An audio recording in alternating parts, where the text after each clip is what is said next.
I'm Lisa Quiñones, and today I'm going to be presenting my corporate strategy project on Delta Airlines. Quick industry overview. Delta Airlines operates within two different industries, which is the airline industry and the refinery industry. And their refinery segment really just provides all the jet fuel for their airline segment. They're also one of the 4 founding members of the SkyTeam Airline Alliance, and they operate joint ventures with Aeromexico, Korean Air, and Virgin Atlantic, just to name a few companies. Starting as a small aerial crop dusting operation in 1924, now they serve more than 180 million customers each year. They travel to 324 destinations in 57 countries on 6 continents, and they have more than 80,000 employees worldwide. They also own more than 800 of their own aircraft. So their pre-tax income was $5.5 billion, and their profit sharing in 2017 was $1.1 billion.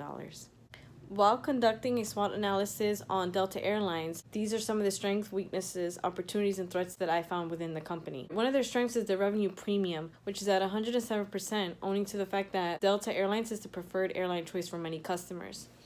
Also, their airline hub. They operate from Atlanta, which is one of the most solicited airline hubs in the entire world.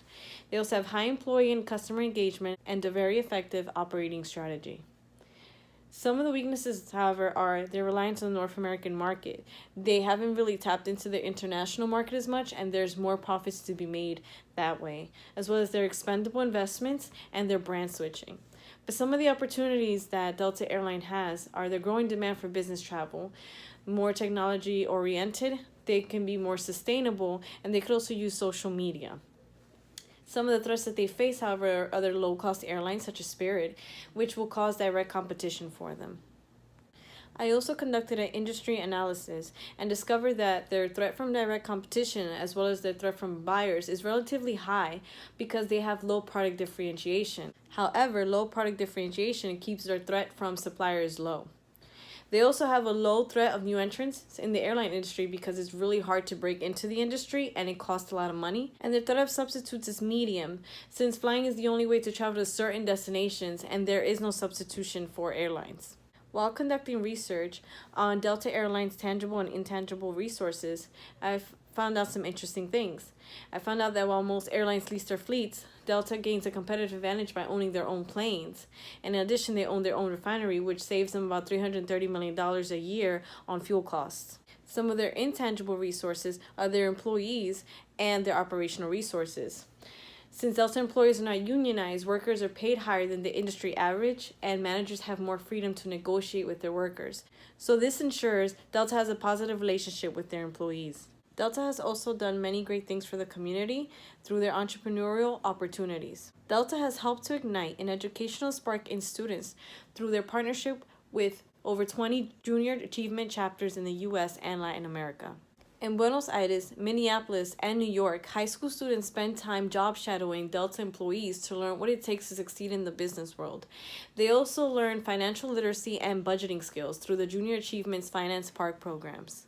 When it comes to corporate responsibility, Delta Airlines prides itself on meeting their company's financial goals and increasing their profits through business practices that minimize the environmental impacts of their operations and that promote the health, welfare, and productivity of the individuals and the communities they employ and serve. To minimize the environmental impact, they partner with the Nature Conservancy, which promote alternative energy, and they also order new, more efficient planes.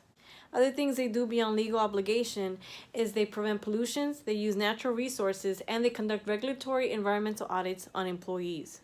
They also give back to the community by establishing programs that advance education, promote arts and culture, advance global diversity, support organizations committed to improving health and wellness, and through the Delta Force for Global Food. So when it comes to innovation, Delta Airlines tries to stay ahead of the competition. Some new technology that they have implemented within their company is their RFID technology. Delta has deployed more than 4,600 scanners and installed over 3,800 RFID bag tag printers, as well as integrated over 600 peer and claim readers to combat mishandling of baggage. They've also established the Hangar, which is a partnership with the Georgia Institute of Technology to develop solutions for both employee and customer challenges. Some of the things that they have done through this program are bots that pre-select meals, a cargo pallet tracking system, and a digital communication system for Delta's flight crews. And lastly, some recommendations that I have for Delta Airlines to increase their profits in the future is to use social media. They could promote the best aspects of their company through their own social media, and they can encourage passengers to share great flying experiences to gain positive press, kind of like if it was Yelp or TripAdvisor. They can also grow their international market because more profit can be gained than just domestically. And perhaps they can even offer more whole meal options for purchase on domestic flights instead of just having it as an option on more longer international flights. All in all, I learned a lot about Delta Airlines through this corporate strategy project, and it was very educational to see the many steps that have to be taken by management, leaders, and even employees to ensure that the company runs smoothly and successfully. Thank you.